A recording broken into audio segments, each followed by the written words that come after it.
Red Bun means we're alive, a casual take with your boy Stephen Pepper, here to give a take off my chest. So I thought I'd come on here on this Saturday afternoon, right before the Super Bowl, and just give my prediction to you guys, Chiefs, Eagles, because I think I have had some time to think about who I think will win. So let me just say this, okay? I think it would be absolutely idiotic for you to put your hard earned USD on the Eagles to win this game and not the Chiefs. So let me give you guys some life advice.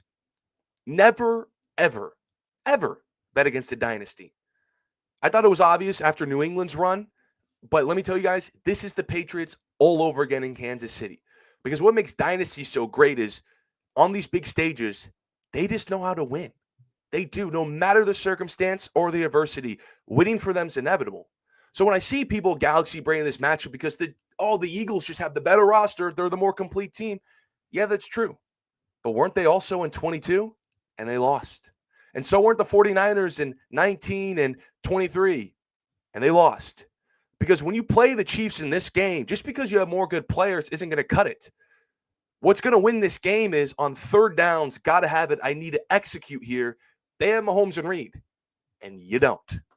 On third downs, I need to stop you from scoring. They have Spags and Jones, and you don't. That's why Kansas City has 3 Super Bowls in the last 5 years, and tomorrow are going to win their third straight. It's their biggest advantage. Now, you might say, the difference this time is that the Eagles have Saquon Barkley. And I could agree in some sense. The difference for the Eagles this season has been Saquon, who's been insane.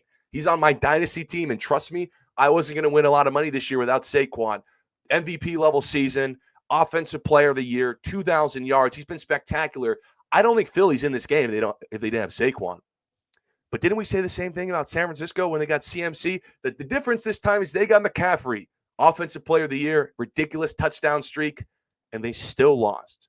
Because the real difference in this game comes down to the quarterback. It's why San Francisco lost with Jimmy G and Brock Purdy. It's why Philadelphia lost with Hurts, and I think they're going to lose with Hurts again. Because the only 2 quarterbacks, history says, who have beat Patrick Mahomes in his career in the playoffs have been Joe Burrow and Tom Brady. And those quarterbacks that I just mentioned, Purdy, Hurts, not even in the same atmosphere as those guys. Those are the quarterbacks. That's what it takes to dethrone Patrick Mahomes, and they don't have it. And that's even with in these Super Bowls, if you go back, Purdy and Hurts played some good games. They had 10-point leads, threw touchdowns, had good numbers. What it comes down to is the third down, the money down, what separates the special quarterbacks from the really good ones. And when I see that the Eagles are 36% on third down in the playoffs, even with all that talent, that's on Hurts. That's Hurts having the fumble 6 in the Super Bowl, even though he had that really good game in 22. That's Brock Purdy on third down, settling for a field goal in overtime instead of a touchdown. And it's Mahomes winning in the end because he's great on the money down. The Chiefs are the second best team on third down in the entire league. And it always makes me go back to this question that I ask people all the time about Philadelphia, because I do like Philly's roster, but it's like, if this roster was so much better than Kansas City's, why aren't they the outright favorites to win this game by multiple points? Why aren't they? But then you come to the conclusion that it's Jalen Hurts. And that just screams red flags to me. Because if this roster was so much better than Kansas City's, shouldn't they be the favorites? But they're not. Because of Jalen Hurts. The books say Mahomes' advantage over Hurts is so substantial that it trumps the Philadelphia Eagles having the better roster. But when I go on FanDuel this morning and see that the Chiefs are only the 1-point favorite, money line is pretty much even. Books say this is a coin flip game still, and money's moving towards the Eagles. I'm like, guys, don't make that mistake.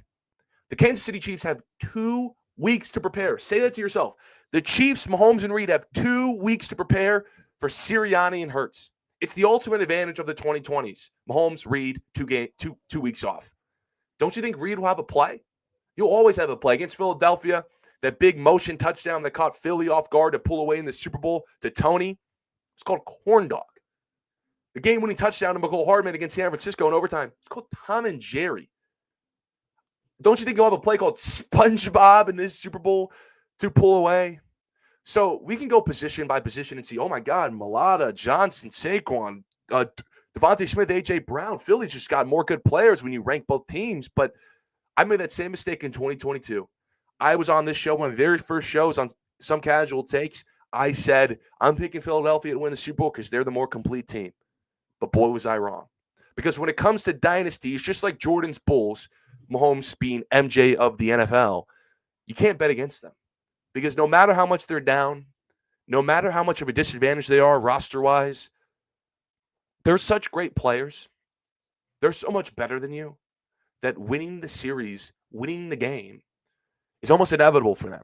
So I'd pick Kansas City. I'd be really cautious, guys. If you're putting some money down, this is not betting advice, but if you're going to lay down a couple $100 on Philadelphia, you might want to re-listen to this show. But I appreciate everyone for tuning into this episode of A Casual Take. Follow my social medias to stay updated on all things related to the show. Until next time, see you.